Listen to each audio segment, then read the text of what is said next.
Ciao, I'm Mary Ann Esposito. I'm David Craneri. And today we are here at La Scuola Culinaria at Tuscan Market to make some fabulous recipes with Chef David. Stay tuned.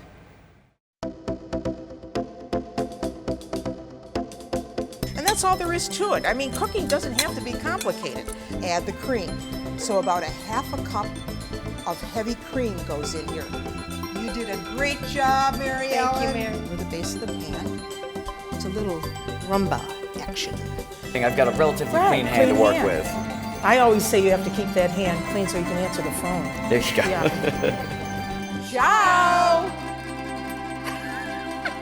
You did both so well. You did really, really well. That was beautiful. I think you should keep that. No, I don't think so. Oh, absolutely.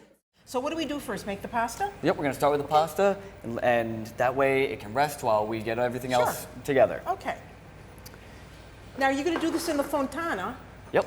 Oh, he speaks my language. Okay, in the fontana. All right, right so there we're gonna on start. that board. Okay. Yep, we're gonna start Make a with little our hole. 00 flour. Yeah. We got 2 cups of flour here, or 10 ounces. I prefer to measure my flour by weight. It's a little bit more accurate. Yeah. We're gonna make a nice well here. The idea is we're gonna get all of our wet ingredients, our eggs and our oil, our spinach, everything right in the middle here, combine them slowly and not make a mess all over our counter. Right, right. So. Not like I do at home. Okay. So you really don't know how much flour you're going to use because the size of those eggs is going to determine that, right? Yep. Yeah. You get a ballpark, number. You can always add flour. The nice thing is pasta dough is very forgiving. Yes. You can always add a little bit of flour, a little bit of water, and really just make it right on a daily basis by feel. Right. That's what it's really all about, is the feel of it. That's right. Not measuring. Yes, yes. Okay. So we're going to start with our 2 eggs. 2 eggs, okay. And normally I would do 3 eggs for pasta dough, but since we're going to be using our spinach here, we're going to, supplement that, for that last egg.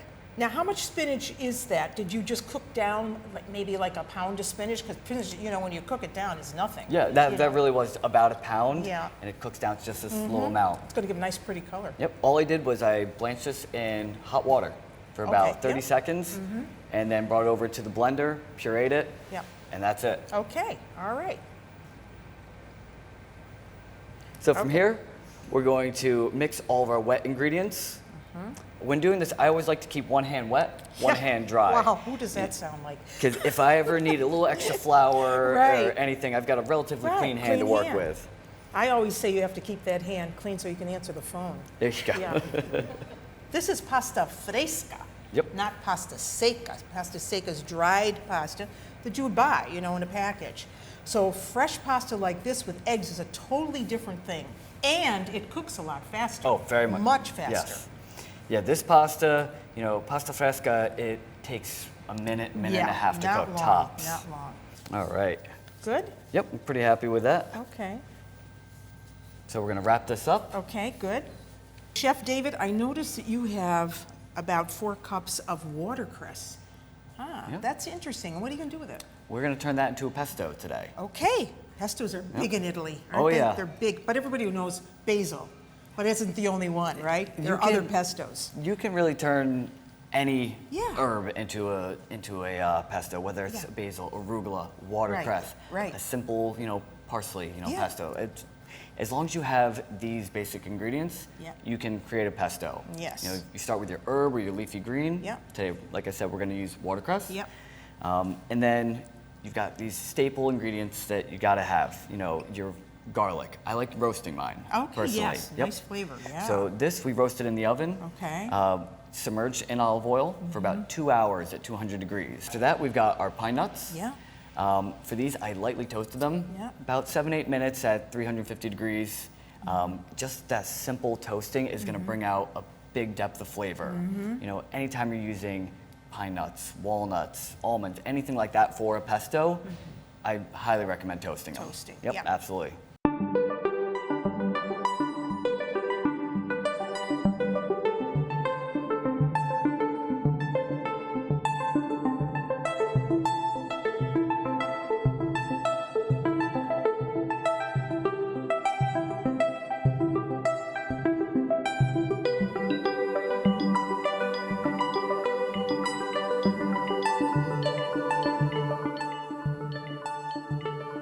So now we're gonna make our last component for the dish. We're gonna make an artichoke crudo. This is called turning an artichoke, where you really are gonna clean it up, get rid of all that, outside leaf, and get a really clean, beautiful presentation on it.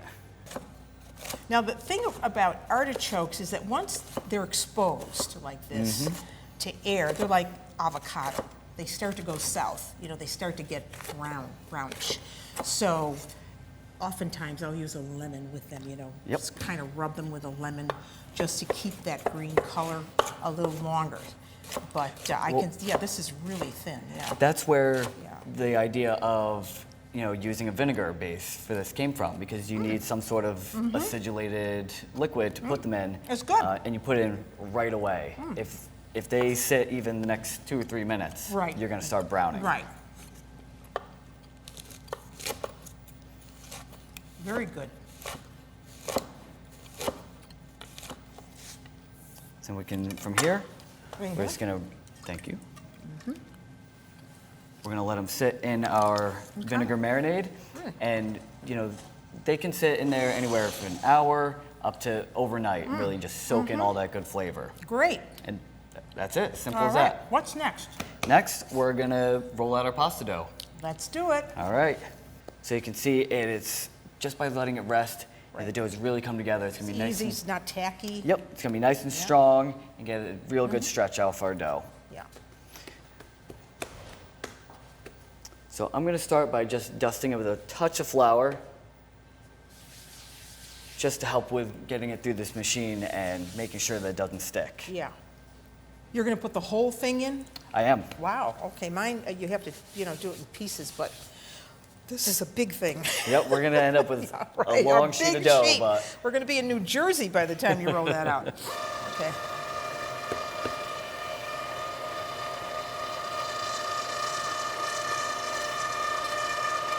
Beautiful. Yeah. You can really see on that first pass when it goes through the machine, or whether you're rolling it with a rolling pin or matarola, that first pass is really going to show you the consistency of the dough, if it's too sticky or if it's too dry. That is looking great.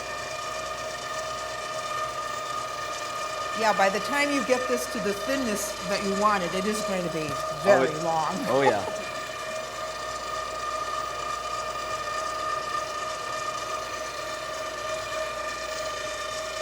Now at this point, we're about halfway through stretching out our pasta dough. I always like to laminate the dough. Okay. And fold it over. Yeah. Yeah. And then we're going to stretch it out from there. That's really going to build a lot of strength to your dough, and you're going to see the striations or stretch lines. Yes. Yeah, just really start to form. Which is going to help the sauce, right? Yep. That's going to help the sauce cling to it. So many times when people are, making fresh pasta like this, they get frustrated when they go to sauce it because the sauce seems to slip off of the pasta. And that's because in Italy, they will use dies, cast dies, to extrude the pasta, which gives it a very rough edge. And the roughness of it, that's what allows the sauce to really cling to the pasta. So by creating these striations here, that's going to help your sauce. Oh yeah, that's going to just grab that sauce and, it's you will get the holding together nicely. Yeah, it seems so far so good. Yeah. I'm going to get a little bit thinner with every one. Now, how thin do you really want it? I'm glad you asked. You really want to go just about to, I don't want to say see-through, but you want to start seeing the back of your hand through there. The texture of the pasta is everything. No matter how you cook it or whatever sauce you're putting on it, if that texture isn't right, that thinness, it's just not going to eat good.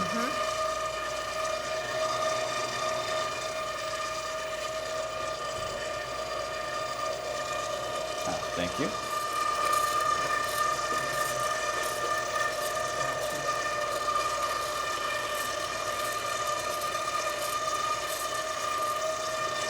I'm just going to do one more pass and just get it a touch thinner.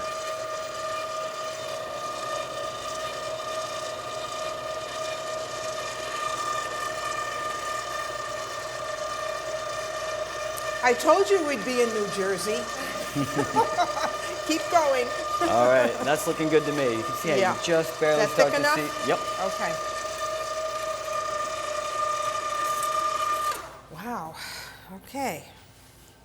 Yeah. We've got a beautiful nice sheet. spinach pasta dough there. And it's, you can just about see your hand behind that. Yeah. Okay. All right. So then we're going to lay this out. Thank you.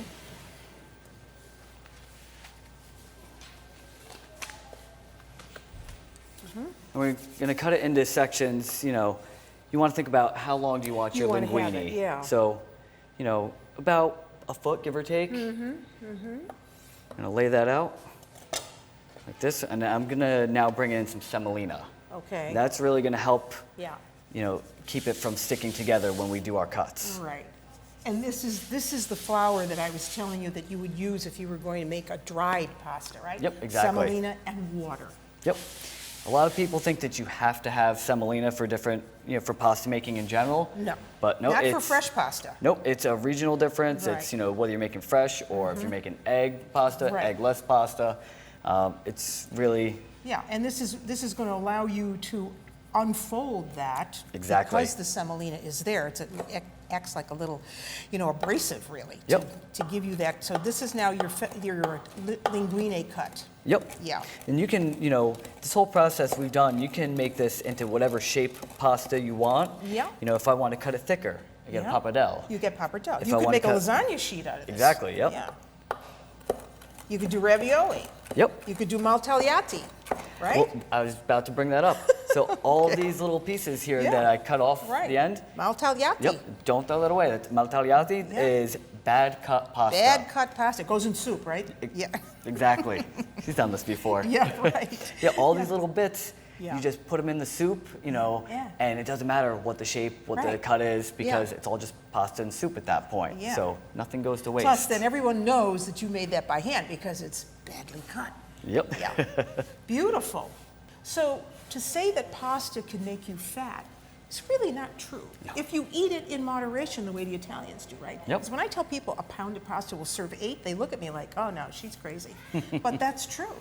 Well, a really preemie dish, like you said, it's about this much Small, pasta. yeah. It's really little. Right, And yeah. you typically will get, you know, 2 or 3 served to you, so you can Right. get a little bit of everything that they offer. Yeah. So, which is a beautiful thing. You Yeah. know, you don't want to fill up on a. It's boring Yeah. by the Right. time you're done with it. Right. So that's looking beautiful. So now we've got Yep. water boiling, right? Yep. Okay. I'm starving. So now this is the sauce, right? Yep. Pardon me. Okay. We're gonna start making our sauce. We're gonna heat up our pan with a little touch of olive oil, and then we're gonna use our guanciale. Okay. This is a This is very, the very best. Roman, you know, ingredient. Yeah. This is basically cured pork jowls. So these are. This part. Yep. Hey. This took about 3 months to make. I Wow, just wow. took it down this morning. Yeah. It's beautifully cured and. Nice and white fat line there. Beautiful. Yep. Yeah. This is something, if you see guanciale in a recipe, you know you're eating Roman food. You know you're eating Roman food. Okay. So we're gonna bring that in there Yeah. and crisp it up. And it's gonna be a big base of flavor for our sauce. Yeah. There go our shallots, right? Yep. We got Yeah. some shallots, nice thinly sliced garlic. We're gonna let those just cook for a moment in there. Okay. Just really soaking in all of that fat from the guanciale. Yes. Just commenting on the smell of this. You've got the guanciale, the shallot and the garlic in there. That guanciale really is unique. It's, you know, it looks like bacon. You treat it like bacon, but since it's the jowl, it's got a completely different flavor on there.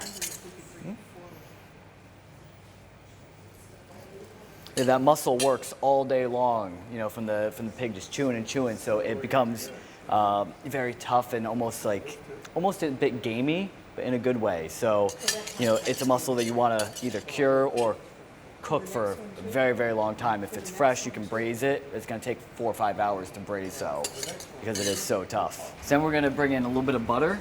Okay. When I say a little bit, you know, in Yes. restaurant terms, it's a little all bit. relative. And And then we're gonna go ahead and start cooking our pasta. Okay.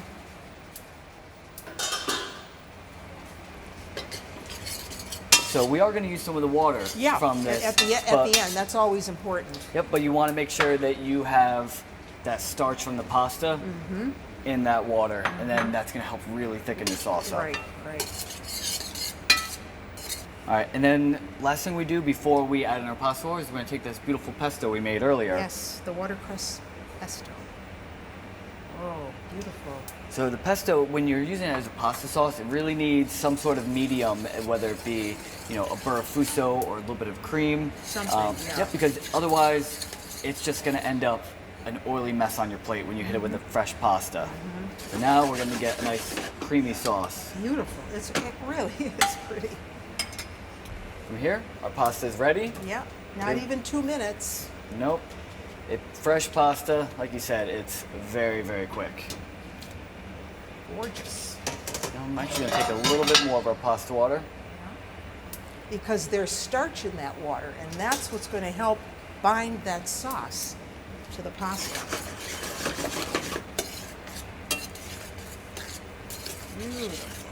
And then, to really help it bind, I'm actually going to bring in a little bit more cheese of our pecorino romano here.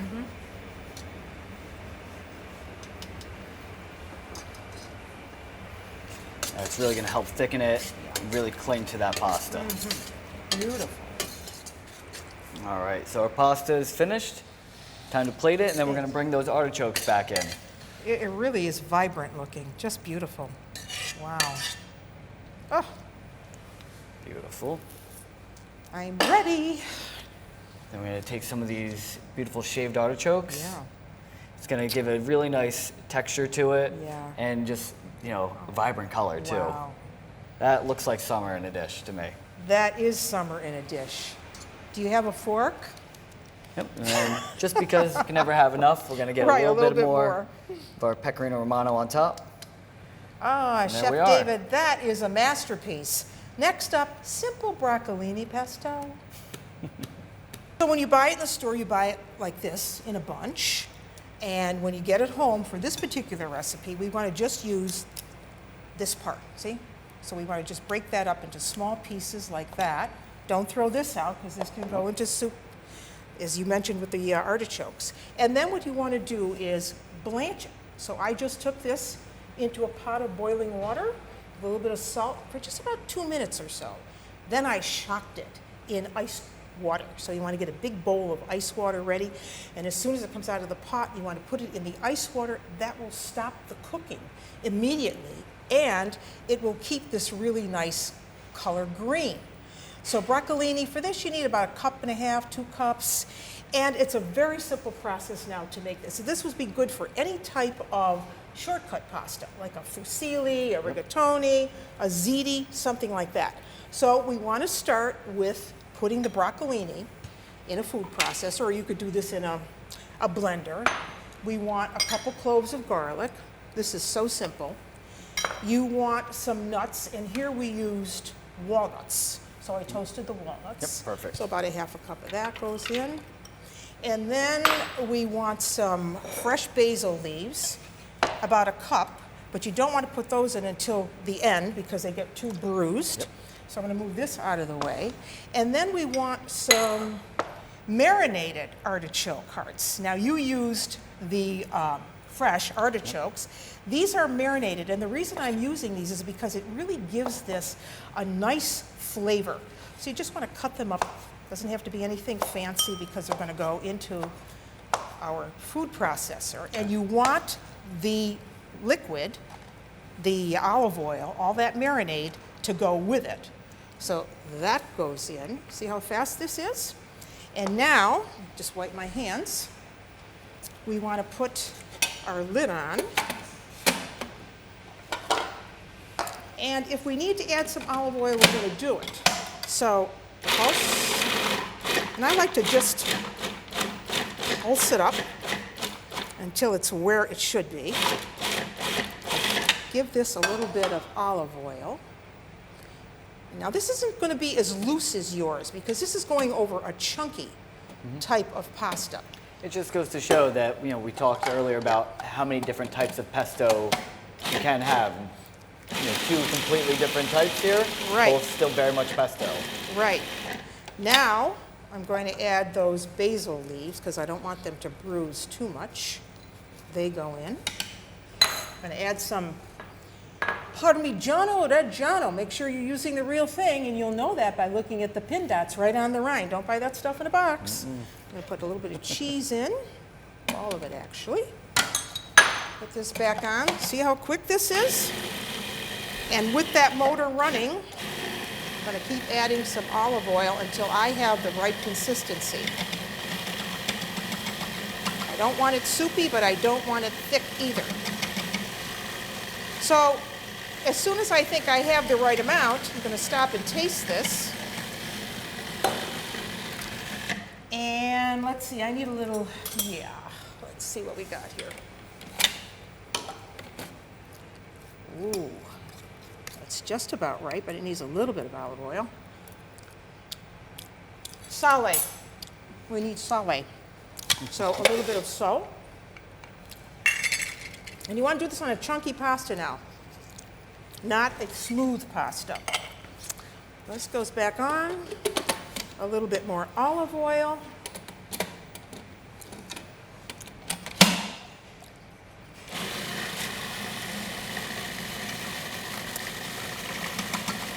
And I think that that's just about where we want it. So you want to wipe down the sides of the bowl.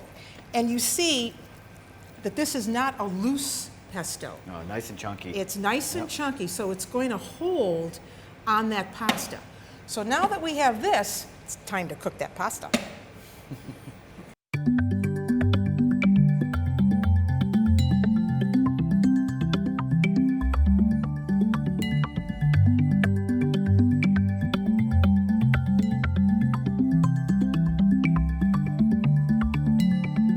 Okay, here's our cooked fusilli. It's going to go right in there. And we give this a really nice toss. Okay. And then just a little extra Parmigiano. Maybe you want to do that for me? Absolutely. Here you go. Little Parmigiano. Say when. Good. We're ready to eat.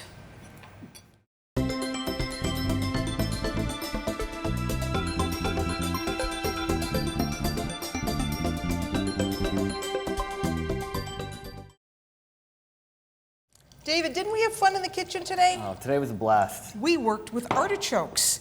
And let's recap and tell them all what we did. Yep. So I made our linguine verde, spinach pasta with a nice watercress pesto, some guanciale, artichokes, very modern but Roman inspired.